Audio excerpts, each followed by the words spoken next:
हे बघ, तू कितीही टाळलंस ना तरी उत्तर मिळाल्याशिवाय मी काय इथून जाणार नाही. त्यापेक्षा चांगलं हेच आहे की तुला जे वाटतंय ते बोल. काय झालंय? आज सकाळी तो मुलगा येऊन जे काय बोलला ना, आई तू त्याचा विचार करतेस? अगं काय गरज आहे हा सगळा विचार करायची? असा विचार सुद्धा कधीच केला नाही मी. म्हणजे असं काही होऊ शकतं हे सुद्धा माझ्या डोक्यात आलं नाही. आई हे बघ, तू स्पष्ट बोल, काय झालंय? कसला विचार करतेस? ज्योती हे बघ, तूच म्हणालीस ना की त्याच्या कुटुंबातली बाकीची लोक चांगली आहेत, स्वभावानं भली माणसं आहेत, सुसंस्कृत आहेत.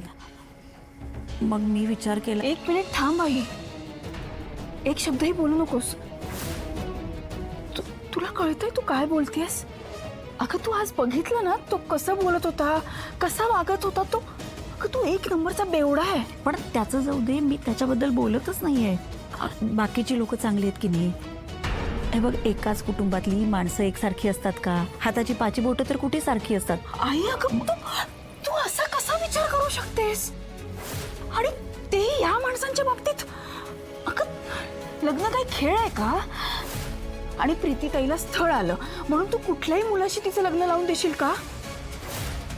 आई तू असा विचार तरी कसा करू शकतेस? तू चल माझ्यासोबत. तू आई इकडे ये. माझं ऐकून घे. आई अगं बघ प्रीतीकडे, ती आत्ता शांत आहे, पण उद्या अशी शांत असेलच असं नाही. हे बघ, हे सगळं कागदांवर लिहिलं होतं